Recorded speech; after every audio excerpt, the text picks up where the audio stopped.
I'll give y'all just a second to read over that. That's your printed press release on that you can have, which contains a little bit more information than I'll probably go over, but I'll do a short intro on where we're at so far in the investigation, and I'll be glad to take your questions.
Everybody good? Good?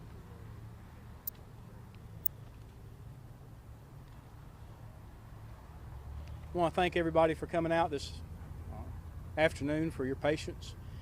This has been a long past, getting close now to about 18 hours that we've been involved in this investigation. So I want to provide you with a little update on where we are today, what's going on with the Sheriff's Office, and I'll be glad to answer any questions that you do have. First of all, we want to thank the public, the citizens of Baldwin County. There has been a tremendous outpouring of support in reaching out to us. Even though we've had some technical difficulties with our Facebook page, we've been getting a lot of information on our website, and we'll be pushing more information out as soon as we have more information to come in regards to the arrangements for Deputy Bill Smith.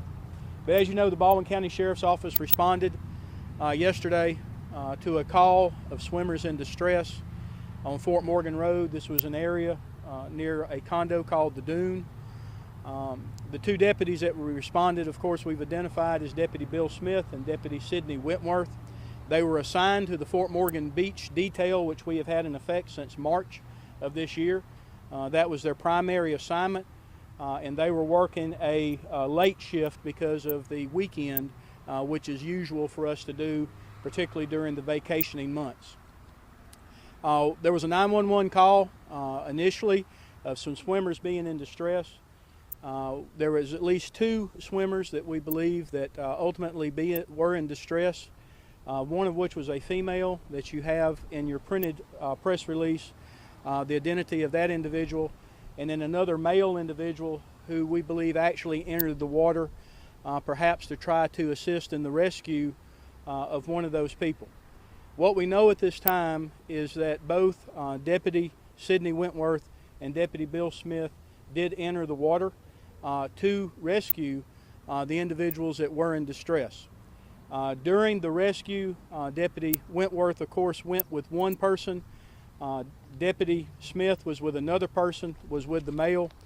And during that time, in the process of that rescue, Deputy Smith got into some type of a distress and ultimately went under the water. He was found to be in cardiac arrest upon recovery by a rescue and fire that was there. Coast Guard also responded to the scene. They actually already had a vessel in the area, which was why their response was so quick. Deputy Smith was transported to the South Baldwin Freestanding Emergency Clinic in Gulf Shores last night, where after over an hour of resuscitative effort, he was pronounced dead. Deputy Wentworth was transferred to South Baldwin Regional Medical Center in Foley. She was treated there and is released. She is at home recovering at this time. Both of the swimmers that were the object of the rescue operation were transported to area hospitals, one to Gulf Shores and one to Mobile, but it's my understanding they have also been treated and released at this time and are recovering. Deputy Smith had been with us for approximately 7 years. He had been in law enforcement for about 12 years, and this followed a 30-year career of public service where he had been the deputy chief of the DeKalb County, Georgia Fire Department.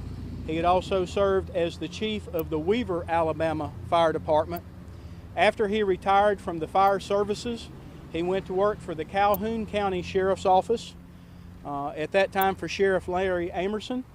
He worked at Calhoun County for a couple years and then followed his dream, which was to live on the beach and move to Gulf Shores.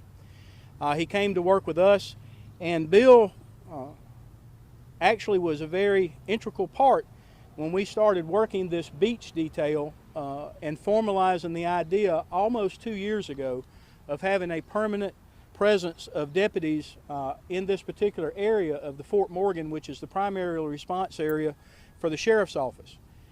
Bill contributed a lot of his own equipment, a lot of his own training time. Bill himself was an instructor. He was a former SWAT officer. He was a tactical instructor, not only for our agency, but for many agencies in the state of Alabama. He had taught classes up at the Police Academy in Anniston and was still doing to do that. As I said yesterday, Bill Smith did what Bill Smith always did. He saw the need to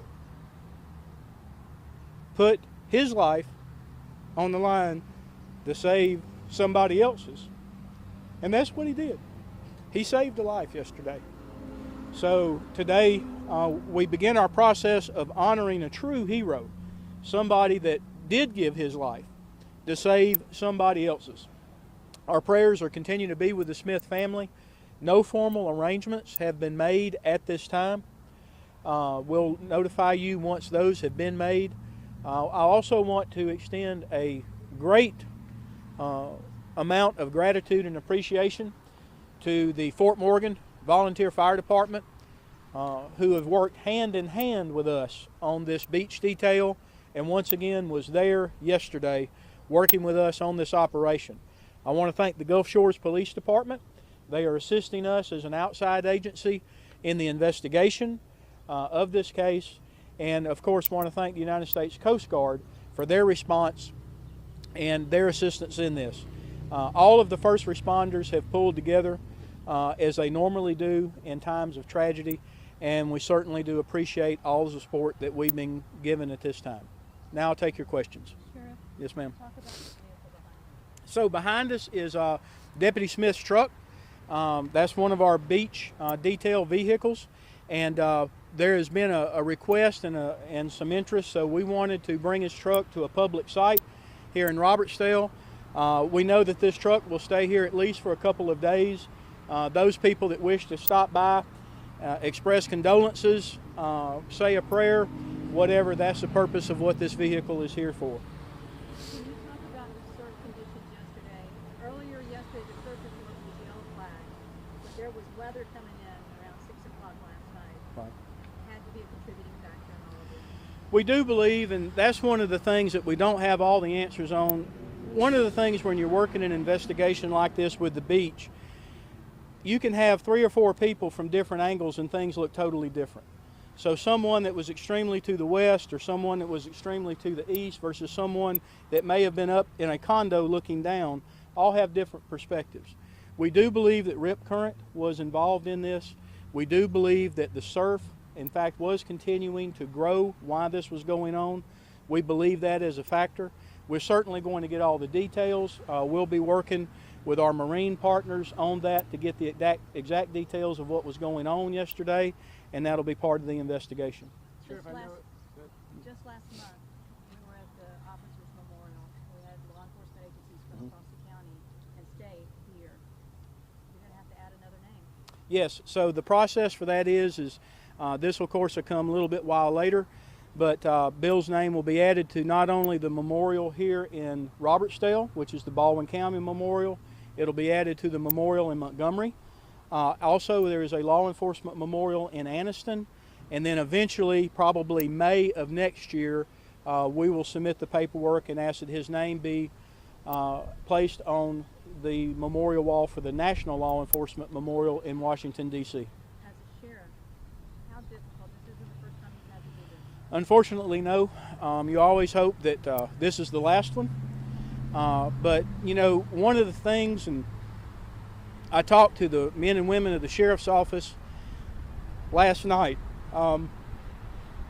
everybody understands the danger that these people go into every day, and that's why we honor them. That's why we come out and we remember them, and that's what we'll do today, because Bill Smith lived as a hero, he died as a hero, and he'll be honored as such. James? It's a difficult beach to patrol when it comes to, you know, right, rescues and things like that. It always has been. I mean, when these things happen, and especially this is so close to home for you and the department, do you see going forward maybe something that could be done on that peninsula to make it safer? I mean, a flag system. I know last year, a couple of years, the county commission has put up signs. They put up whatever they can to make sure that people are aware that it's a dangerous beach at times. I mean, something else.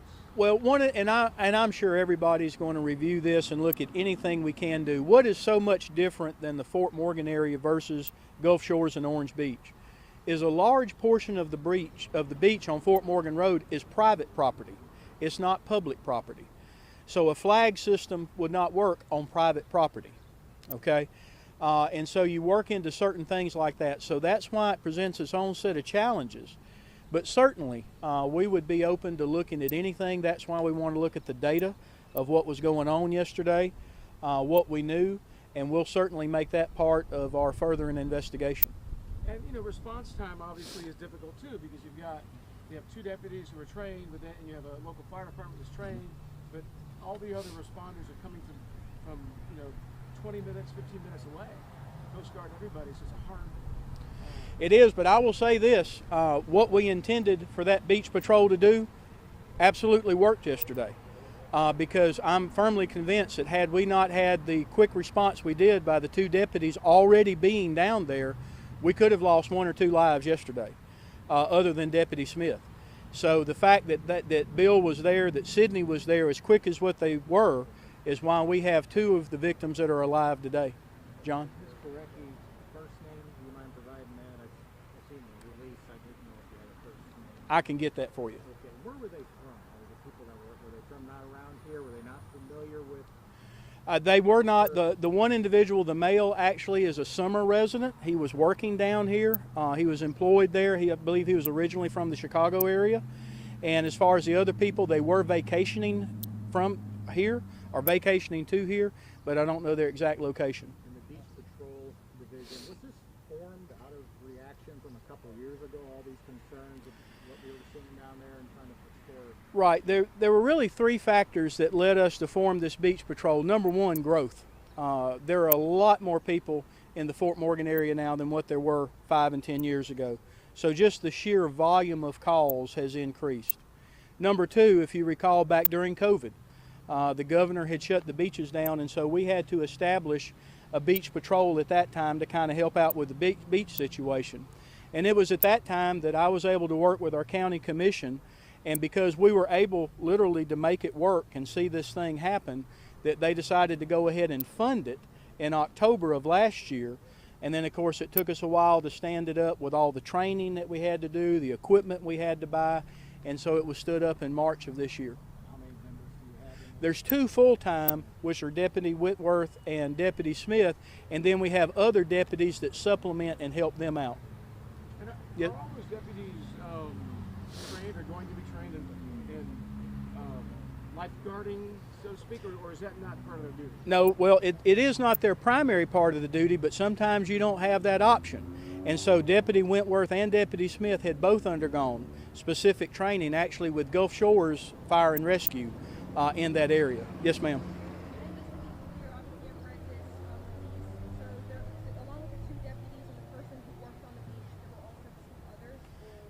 At least one other, yes, at least one other. And that's where some of the things, once again, there were some people that identified one of the victims in the water, which was actually Deputy Wentworth. And so there was just some different people seeing things from different angles. We're attempting to see if there is any video. We're looking into that, and we're still interviewing some witnesses. But as far as we know, all swimmers have been accounted for. It's just some people saw some different numbers because they didn't know exactly what they were seeing.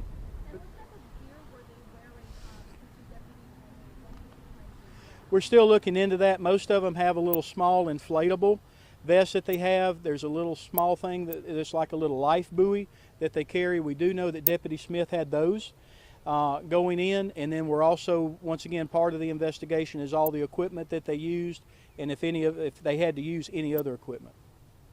So it was the initial call was 2 swimmers in distress? Yes. Right. And the question will come up. How difficult is it to put lifeguards out there? Obviously, that's private all along Fort Morgan stretch. It's extremely difficult to do, but that's something that the county needs to take a look at. Once again, because there is so much, and there actually are lifeguards in certain aspects out there. Some of the condominiums have lifeguards and beach attendants that are there. So there are some out there. You just, unlike a municipal beach, you just don't have 100% coverage. So I'm sure that that's one of the things that they'll look at to see if there's any way that any of that can be improved. Was that Emily device that was purchased several years ago part of this? It was not part of this operation. Well, we don't know. A lot of times that's a situation with the surf that we had yesterday and everything else. We just don't know that that would have been applicable for this particular rescue situation. One more question on Deputy Smith. How rare is it for someone to spend 30 years in fire and then move over into policing, essentially? I mean, how unique is that? It's very unique. In fact, Bill caught a lot of flack about that. There's always a little bit of brotherly love, as we say, between firefighters and police officers. But he took it well. In fact, he wore it with a badge of honor. When Bill and I talked, when he came for his interview, he said, I always thought that firefighting was my first calling, but he got into law enforcement. He said, maybe this was my first calling, and I did my second calling first. And so, you know, but he did. It is rare, but once again, that just goes to public servant heart that Bill Smith had to devote over 30 years of his life trying to help others and save other people. Can you tell us about his family? I mean, is he married, children? Yes. Can you talk about that? Yes, he is married. His wife lives here. Of course, they lived in Gulf Shores together. He has 2 sons. They are of adult age. They live in North Alabama, and they are, of course, down here at this time. I'm looking at the memorial behind you for people who aren't aware. B105. That was his radio call sign number. So everybody in the sheriff's office has a B number, so B105 was his radio call sign. Thank you.